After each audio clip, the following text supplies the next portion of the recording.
राधे गोविंदा। ओ राधे राधे गोविंदा, राधे राधे गोविंदा। गोविंदा गोविंदा गोविंदा, राधे राधे गोविंदा। गोविंदा गोविंदा गोविंदा, राधे राधे गोविंदा। राधे राधे गोविंदा, राधे राधे गोविंदा। गोविंदा गोविंदा गोविंदा, राधे राधे गोविंदा। सभी भक्त लोग बहुत एकाग्रता से सुनिएगा। आप कोई भी प्रश्न करने के लिए सोचा मत कीजिए, खुल के पूछिए। अकेले में नहीं, सबके बीच में पूछोगे ज्यादा लाभ मिलेगा, क्योंकि आपके एक प्रश्न करने से बाकी सबको भी लाभ मिलता है।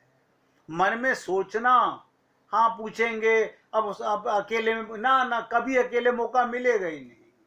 वो बात तब तक खत्म हो जाएगी जब मन में कोई भाव आवे। जैसे किसी ने पूछा, आप 4 बार बता चुके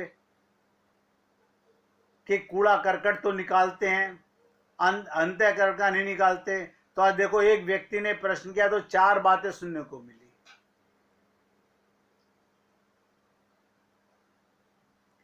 कुछ लोग कहते हैं व्यर्थ में वैराग्य के चक्कर में क्यों पड़ा जाए, सीधे सीधे ईश्वर से अनुराग करो, बस वैराग्य अपने आप हो जाएगा।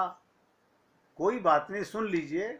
विचार ये, ईश्वर में अनुराग करोगे किससे एवं किस लिए करोगे? उत्तर यही मिलेगा कि मन के अनुराग करेंगे, चूंकि ईश्वर में सुख है और सुख ही मिलेगा। हमारा अभीष्ट है, हम सुख ही चाहते हैं, इसलिए अनुराग करेंगे। परंतु बुद्धि तुरंत काट देगी। चलो हम मान लेते हैं ईश्वर में सुख है, किंतु संसार में भी तो सुख है। आपकी बुद्धि आपके खिलाफत कभी नहीं जाएगी। आज तक हम कामयाब क्यों नहीं हुए? हम अपनी बुद्धि से ही प्रश्न करते हैं। अब बुद्धि कहती है नहीं नहीं बहुत बढ़िया, तुमने आधा घंटा पूजा कर ली, भजन कीर्तन में चले गए, नई साड़ी पहन के चले गए, फोटो खूब खिंचवा लिए, खूब गप्पे मार ली, लोगों को खूब खुश कर दिया। अब आपकी बुद्धि तो आपको कभी खिलाफ बोलेगी ही नहीं। हम अपनी बुद्धि से तो भक्त बन ही चुके हैं।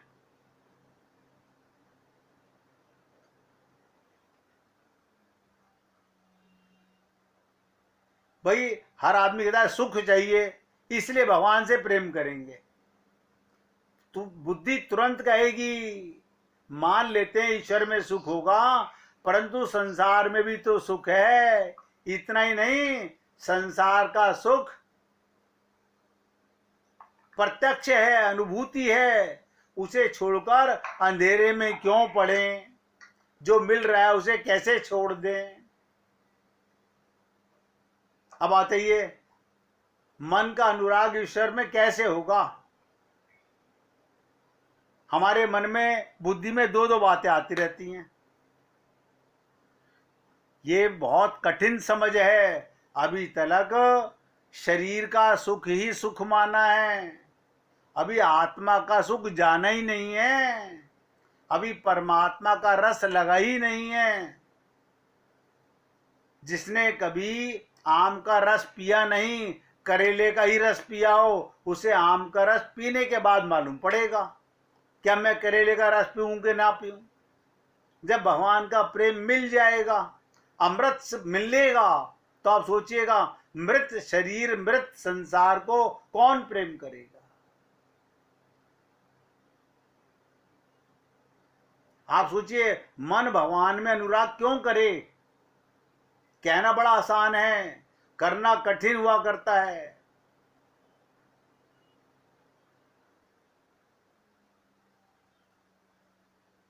आप सोचिए, सूर्य के प्रकाश को देखकर हिरण को विश्वास हो जाता है कि वहां पानी अवश्य है, वो मरकर भी अपने विश्वास को नहीं छोड़ता। उसी प्रकार आप और हम लोग भी पुनरपि जन्मन पुनरपि मरणम, बार बार संसार में आते हैं, मर जाते हैं, मगर हर बार यही गलती करते हैं, संसार में सुख है, संसार में सुख है। ये विश्वास जब तक बुद्धि में जमा रहेगा, अनंत बार मरकर भी हमारा ये निश्चय नहीं बदला, यही आशा बनी रहती है, अब सुख मिलेगा, अब सुख मिलेगा, इससे नहीं मिला उससे मिलेगा, उससे नहीं मिला उससे नहीं मिलेगा, एक बेटा अच्छा नहीं है दूसरा बेटा काम आएगा, दूसरा नहीं है तीसरा काम आएगा। सत्य ये है, ये सब कहना अपने आप को धोखे में डालने मात्र है। सीधे मन भगवान में लगा दो, बस काम अपने आप ठीक हो जाएगा। आप कहोगे मन एक है, जिम्मेदारियां अनेक हैं। हाँ, बिल्कुल सही कह रहे हो आप, मैं आपकी बात से सहमत हूं। पहले परिवार की सेवा करें या भगवान की सेवा करें? पहले परिवार की सेवा करो। क्यों? आपको पता नहीं है, सेवा आप नहीं करते हो। जिस चीज से भी आप सेवा करते हो उसमें शक्ति कहां से आती है? कभी खोपड़ी में बात सोचने की कोशिश की किसी ने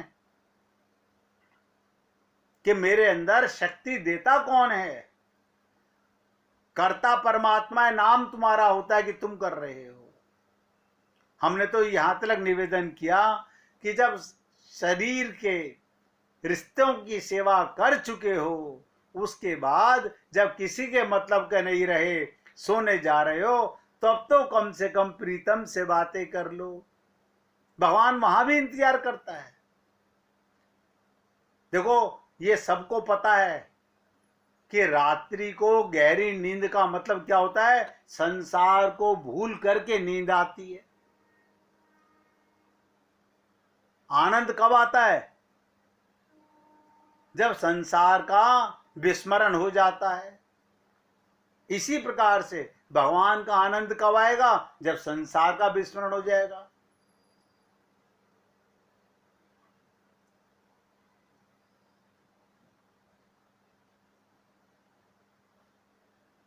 आज आपके साथ एक विशेष बात बताने चाह रहा हूं, बहुत ध्यान से सुनिएगा। ये कहना अपने आप को धोखे में डालना है कि सीधे मन भगवान में लगा दो, सब काम ठीक हो जाएगा। मन लगाने वाला कौन होगा? आप जानते हो मन का शासक कौन है? मन किसका नौकर है? वो कौन है?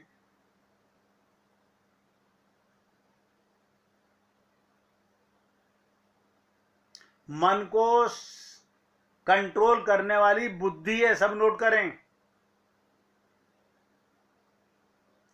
जब बुद्धि का ही निश्चय दूसरा है तो मन को ईश्वर में लगाने कैसे देगा वो? क्या मन अपने आप ईश्वर में लग जाएगा? असंभव है। अगर आप कहें श्री कृष्ण अवतार में कितने उदाहरण ऐसे हैं जिन्होंने कृष्ण को देखा बस विभोर हो गए, पर शायद ये नहीं जानते कृष्ण का वो विभोर करने वाला चिन्मय स्वरूप कौन देख सकता है।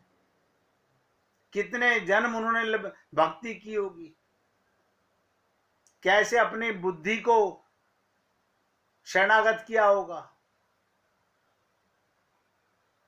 उनकी देह दिव्य होती है, दिव्य देह को प्राकृतिक आंख कदापि नहीं देख सकती। भगवान को, उनके चिन्मय शरीर को, उनके चिन्मय स्वरूप को प्राकृतिक आंख नहीं। भागवत में लिखा है, जब श्री कृष्ण बलराम कंस की सभा में खड़े थे तब जनता के भिन्न भिन्न भावानुसार अनेक रूप दिखाई दिए। जब भगवान श्री राम और लक्ष्मण जनक के यहाँ विवाह मंडप में पधारे तो वहां पर भी लोगों को अलग अलग रूप दिखाई दिए।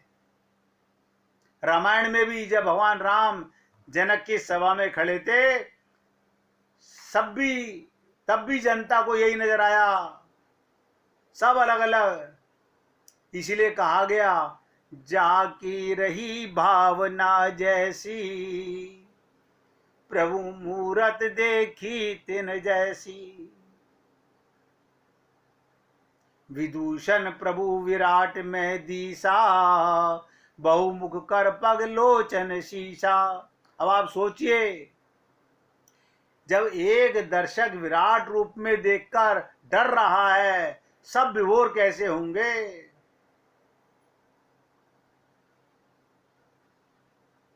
विभोर तो वे ही हुए जो अधिकारी थे, भक्त थे, बस। रामचरितमानस में आया, हरि भक्तन देखे दो भ्राता, इष्ट देव सब सुखदाता।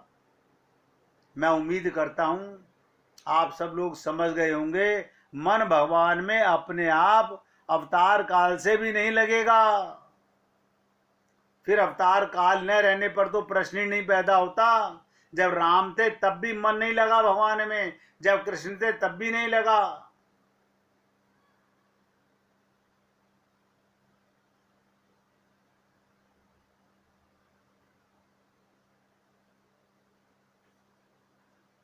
सबसे पहले इसीलिए तत्व ज्ञान बहुत आवश्यक है। हमारी बुद्धि जब तलक शरणागति नहीं करेगी, तब तलक कितना भी प्रयत्न कीजिए, कितना भी प्रयत्न कीजिए, हम लोग पता नहीं चलता गुरु की अवज्ञा कैसे करते हैं, हमें पता ही नहीं चलता। हम मन के इतने गुलाम हैं, हमारी बुद्धि में इतने प्रपंच भरे हुए हैं, 1000 बार सुनने के बाद भी हम कहीं ना कहीं एक पल के लिए त्रुटि कर ही बैठते हैं। देखिएगा, एक बार की बात है, एक भक्त के दिल में आया कि गुरु महाराज जी को रात में देखना चाहिए। क्या वो भी भजन सिमरन करते हैं? पहले भी सुना चुका हूं। वो रात को गुरु महाराज जी के कमरे की खिड़की के पास खड़ा हो गया।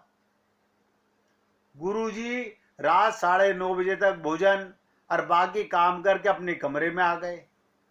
वो भक्त देखता है कि गुरु महाराज जी एक पैर पर खड़े होकर भजन सिमरन करने लग गए। वो कितनी देर तक देखता रहा, थककर खिड़की के बाहर ही सो गया। 3 घंटे के बाद जब उसकी आंख खुली तो देखता है कि गुरु महाराज अभी भी एक पैर पर खड़े भजन सिमरन कर रहे हैं। फिर थोड़ी देर बाद गुरु महाराज जी भजन सिमरन से उठकर थोड़ी देर कमरे में इधर उधर घूमे, फिर दोनों पैरों पर खड़े होकर भजन सिमरन करने लगे। वो भक्त देखता रहा और देखते देखते उसकी आंख लग गई और सो गया।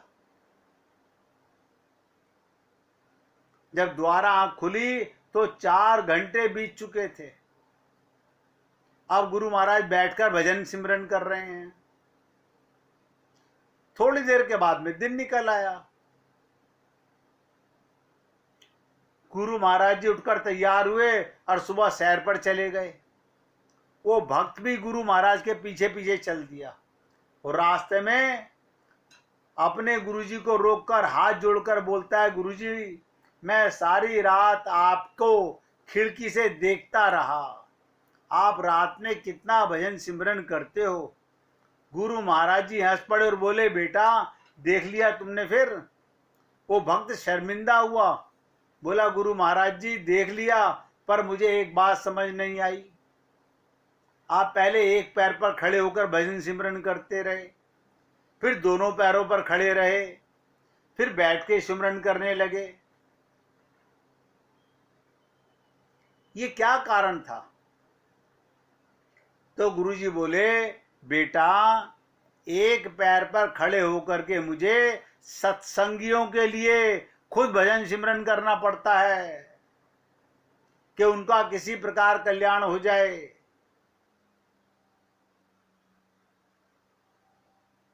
जो बिल्कुल भी भजन सिमरन नहीं करते उनके लिए, और दोनों पैर पर खड़े होकर मैं उन सत्संगियों के लिए भजन सिमरन करता हूं जो भजन सिमरन में तो बैठते हैं मगर 1 मिनट 2 मिनट में मन उनका भाग जाता है।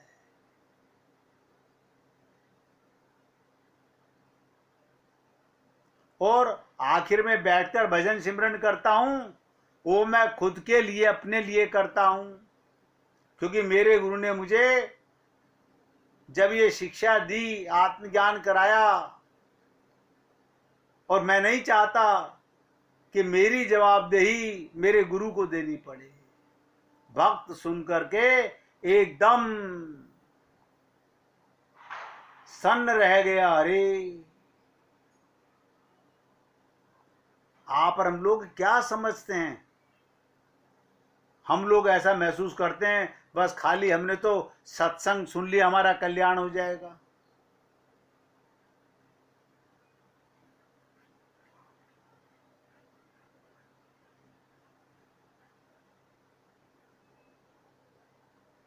खाली ज्ञान से कल्याण नहीं हो सकता, ज्ञान से मुक्त नहीं हो जा सकता।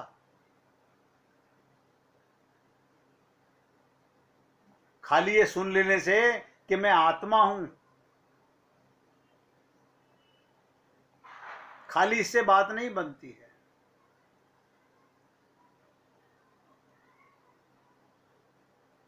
उसके लिए कितना हमें त्याग करना पड़ता है, क्या क्या करना पड़ता है, वो आप और हम लोग सोच भी नहीं सकते।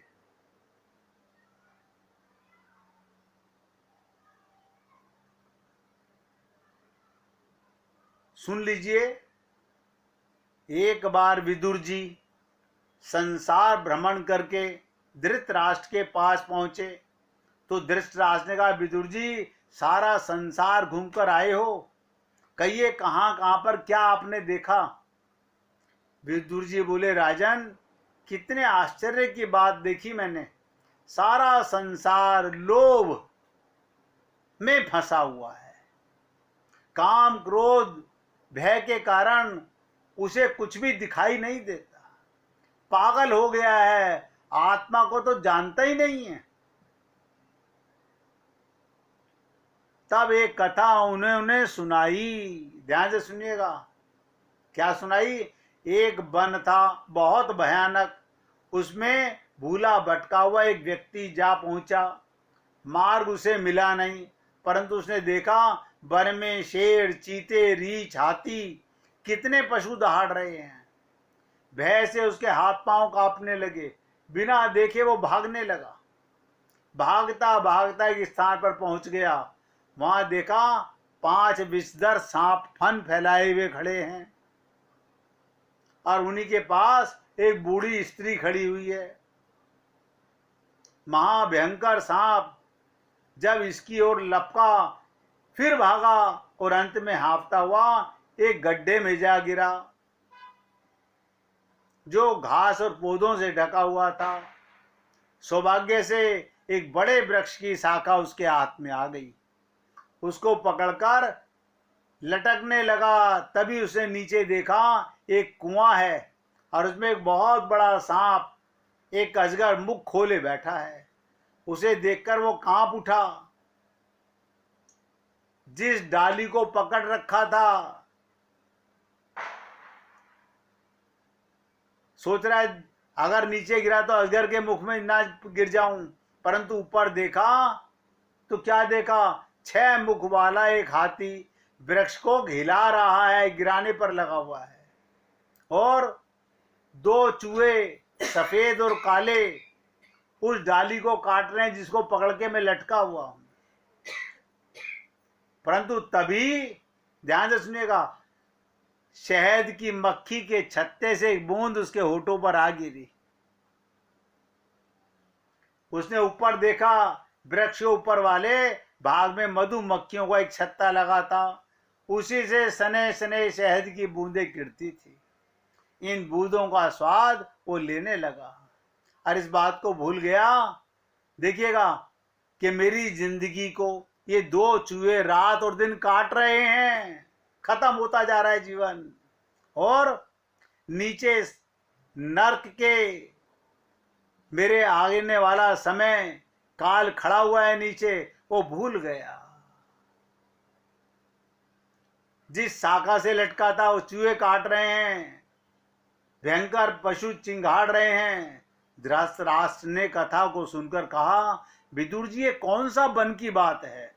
आप सब लोगों को बता रहा हूं, किसी बड़े जैन मंदिर में चले जाइएगा, वहां पर ये खूब चित्र बने हुए हैं। एक आदमी डाली पकड़कर लटका हुआ है कुएं के नीचे, और कुएं में नीचे सांप बिच्छू हैं, और ऊपर दो चूहे उस डाली को काट रहे हैं, और दूर से गुरुजी इशारा कर रहे हैं मेरे पास आ जा, और उसको ऊपर से शहद का मजा मिल रहा है, परिवार की ममता मोह आसक्ति का शहद मिल रहा है। तो धृतराष्ट्र ने भी कथा सुनकर विदुर जी से कहा, ये कौन सा वन आप बता रहे हो? 2 मिनट ध्यान से सुनिएगा। विदुर जी ने कहा, राजन ये संसार ही एक वन है। मनुष्य ही वो अभागा व्यक्ति है। संसार में पहुंचते ही वो देखता है इस वन में रोग, कष्ट और चिंता रूपी पशु गरज रहे हैं। यहाँ काम, क्रोध, लोभ, मोह और अहंकार के 5 सांप फन फैलाए खड़े हुए हैं। यही वो बूढ़ी स्त्री रहती है जिसे वृद्धावस्था कहते हैं, और जो रूप तथा यौवन को समाप्त कर देती है। इनसे डरकर वो भागा।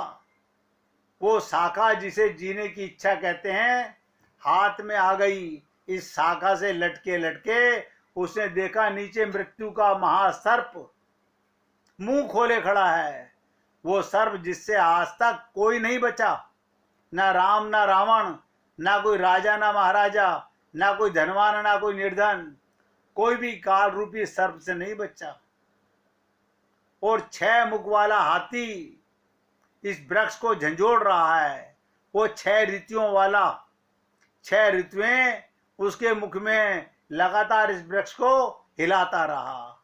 और काले और श्वेत रंग के चूहे ये दिन रात इस संसार के हमारे जीवन को काट रहे हैं। और आप और हम लोग ऊपर से शहद का स्वाद, मल मूत्र विष्ठा का स्वाद, ममता मोह आसक्ति का स्वाद मुंह में डालकर ना जीवन को देख पा रहे हैं, ना सांपों को देख पा रहे हैं, ना समझ पा रहे हैं कि इस देह में हरि मिलत है। निवेदन कर रहा हूं, जागिए।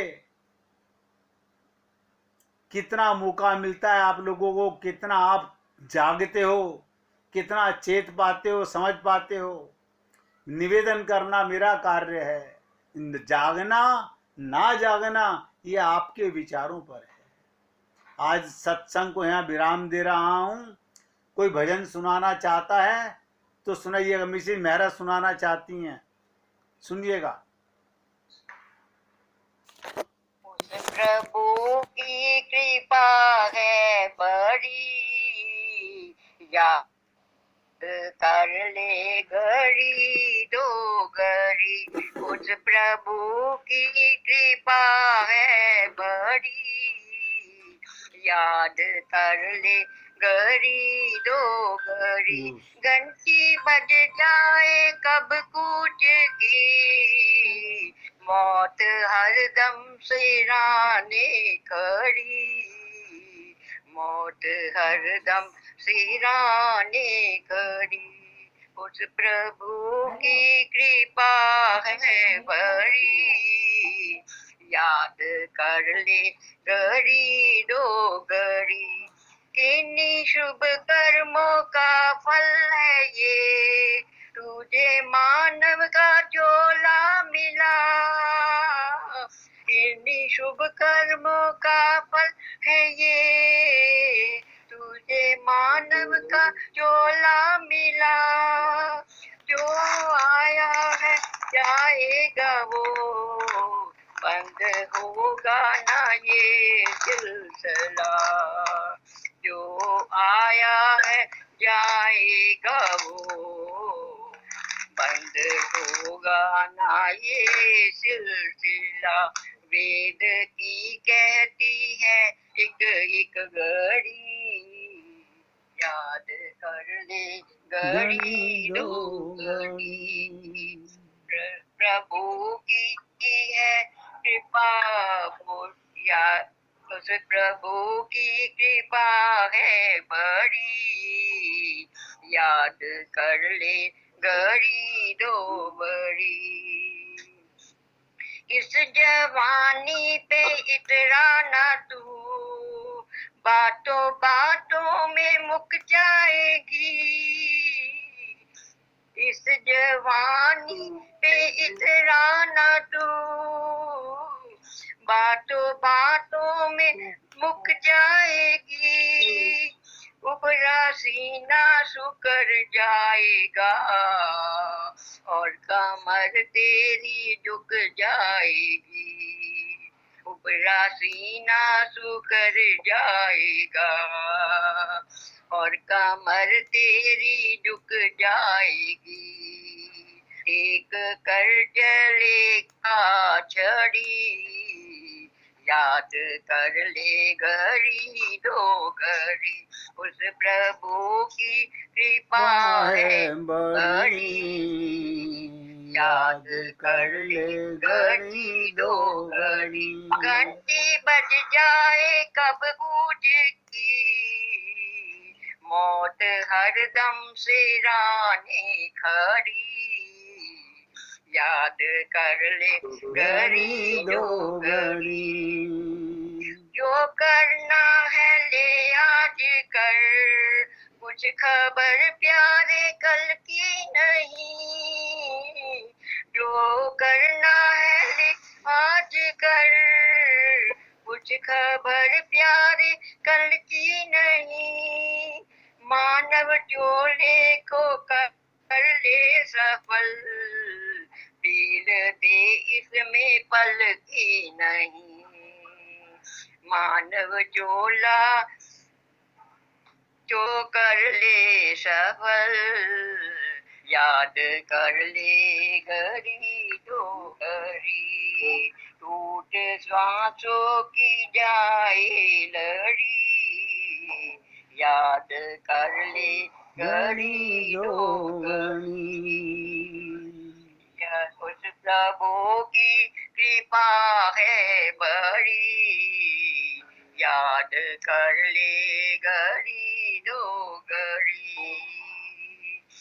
घंटी बज जाए कब कूट की,